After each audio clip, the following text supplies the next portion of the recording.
l'horoscope? Vous croyez en l'horoscope? Ouais. Non, il y en a qui ne croient pas.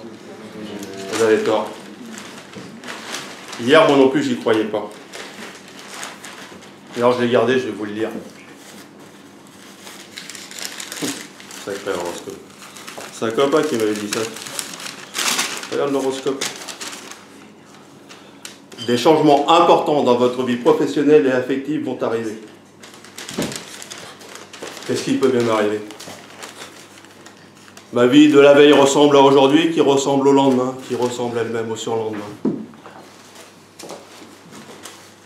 J'ai un appartement, un chien, un chat. Ah, une femme aussi. Oui. Non, je voyais vraiment pas ce qui pouvait m'arriver. Alors, j'ai fait comme d'habitude. J'ai pris mon cheval et puis je suis allé au bureau.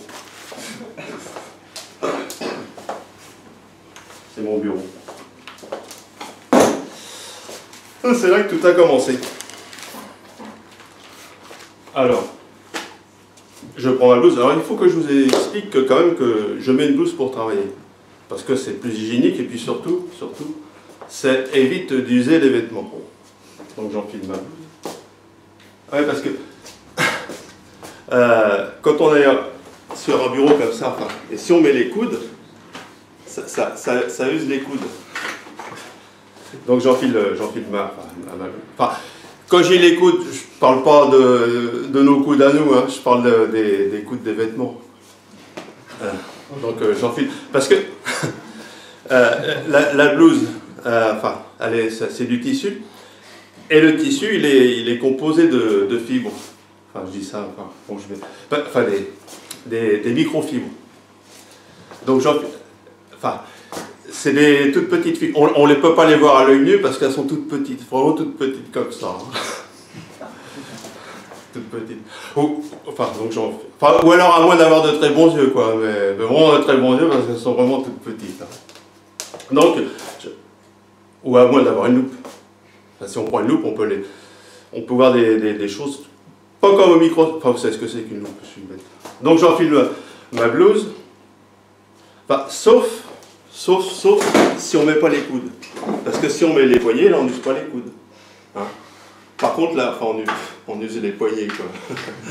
On use les poignets. Mais moins vite, parce que les poignets, c'est là où il y a la doublure, là, l'ourlet. Donc, j'enfile ma blouse. Et là, qu'est-ce que je vois arriver? La nouvelle comptable. Oh là là, elle arrive dans le couloir. Oh, elle avait un corps à faire démissionner Benoît XVI. Oh.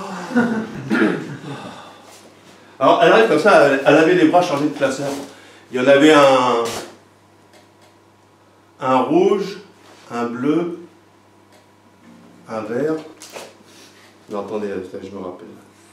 Non, un vert. Non, le vert est au milieu, ouais c'est ça, bleu, vert, rouge, parce que, je me rappelle parce que le rouge et le bleu, ça va pas ensemble. Ça va pas ensemble. Mais bon, de toute façon, on s'en fiche un peu, parce qu'une fois qu'on les a posés sur le bureau, ils sont dans le désordre, alors puis c'est pas fait pour un ordre, les classeurs. Hein, donc elle a comme ça les bras chargés de classeurs, alors son bureau, il est là, voilà, il y a le bureau du patron, là, le bureau, et là il y a mon bureau. Et elle me dit, Patrick, vous voulez bien m'ouvrir la porte? Oh, et voilà, oh là, voilà, oh, comment elle me parle la meuf là-haut. Oh, je suis pas portier moi. Non mais quoi alors? Bon, c'est vrai qu'elle est canon. Vous savez d'où ça vient l'expression canon? Ben, ça vient du canon d'artillerie. Parce qu'à l'époque, quand on tirait un coup,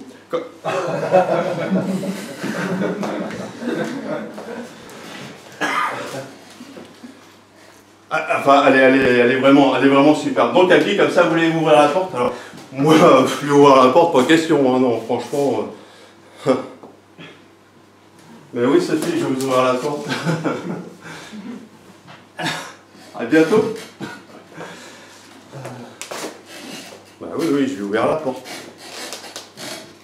J'avais envie de lui ouvrir la porte. De toute façon, j'aime bien ouvrir les portes, c'est mon droit, non? Enfin, c'est vrai qu'à la réflexion, quand même, Enfin, elle m'a demandé d'ouvrir la porte alors que moi j'étais en plein travail, quoi, enfin, presque. Parce qu'elle aurait quand même pu ouvrir la porte, parce que, d'accord, elle avait les bras chargés comme ça. Mais avec le menton, elle aurait pu ouvrir la porte. Mais non, partisane du moindre effort, on préfère me déranger dans mon travail. Aujourd'hui c'est ça, et demain ce sera quoi? C'est vrai qu'elle est bien avec le patron en ce moment. Hier, elle m'a offert un chewing-gum. Je vois pas le rapport, mais il y a sûrement un. Oh, c'est pas bon tout ça. C'est pas bon, c'est pas bon. Si ça se trouve, elle va être ma supérieure. Oh, je la vois déjà, par-dessus mon épaule. Mon petit Patrick, là, vous voulez bien graffer les chèques? Ah, hors de question, faut que je cache mon agrafeuse. Et les trombones, je vais les vider. Voilà. Ou encore me faire dire ah, vous allez vérifier les notes de frais des commerciaux. Oh non, hors de question. Et assez que je ne vais pas accepter. Elle le sait. Et donc elle a d'autres choix que de me virer. Mais c'est ça, elle veut me virer. Ah, mais je vais pas me laisser faire, hein. Non, mais elle se prend pour qui? D'abord, je suis un homme, je vais lui dire, moi. Sophie, je vous ai ouvert la porte, mais c'est la première et la dernière fois. Et puis, si vous voulez me faire agrafer les chèques, hein, bah, j'ai caché mon agrafeuse, elle ne la retrouvera jamais. Puis je crois que je vois clair dans votre jeu. Ça fait combien de temps que vous tapez le patron, salope?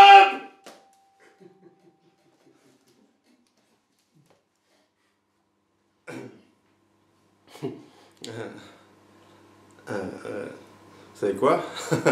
Bah, elle était voir le patron. Elle était tout lui raconter. Alors il m'a convoqué. Il m'a dit comme ça. Vous voyez mon ami, celle que vous prenez pour la comptable, en fait, c'est un inspecteur du fisc qui va contrôler nos comptes. Alors maintenant, vous voyez, vous pouvez aller voir la comptable avec la dessus la vraie. Vous êtes viré, mon gaillard. Et puis, quant à l'agrafeuse, elle me racontait l'épisode de l'agrafeuse, vous pouvez la prendre, je vous l'offre. J'ai été viré. Et pourquoi? Alors je suis allé à mon bureau, j'ai pris l'agrafeuse. Puis j'ai enlevé ma blouse. Je ne sais plus où j'étais. Et en enlevant ma blouse, je me suis donné un coup dans la manche dans l'œil. Et là, j'ai vraiment senti que j'avais un coup de blouse. Ouais. Alors, je suis sorti, je savais plus quoi faire. J'ai marché dans la rue comme ça. Oh, il y avait un bar, je suis rentré. Et puis alors là, le garçon, il avait mis plein de demi sur le zinc. Il me regarde comme ça, il me dit « Vous voulez une dépression ?» Alors là, je me suis mis à pleurer, puis j'en pouvais plus, j'ai pris un demi, puis deux et demi, puis je suis sorti. Je me suis mis encore à marcher dans la rue. J'avais plus quoi faire, j'avais envie de crier mon désespoir, mais pourquoi à l'injustice? Pourquoi j'étais viré avec 10 ans de boîte? Alors j'ai vu une boulangerie, j'ai dit tiens, je vais aller acheter une baguette. Puis j'ai envie de parler au boulanger. Je suis rentré, bonjour. J'ouvre une baguette, puis je dis vous savez, hein, les comptables, c'est toutes des salopes. Sa femme était comptable. Et là il m'a mis un pain. Mais moi je voulais qu'une baguette.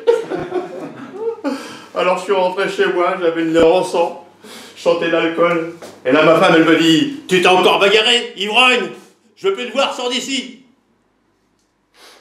Alors je suis sorti, je me suis mis à marcher dans la rue. Et là j'ai repensé à mon horoscope. De grands changements dans votre vie professionnelle et affective. Alors maintenant, vous voyez, j'y crois à l'horoscope.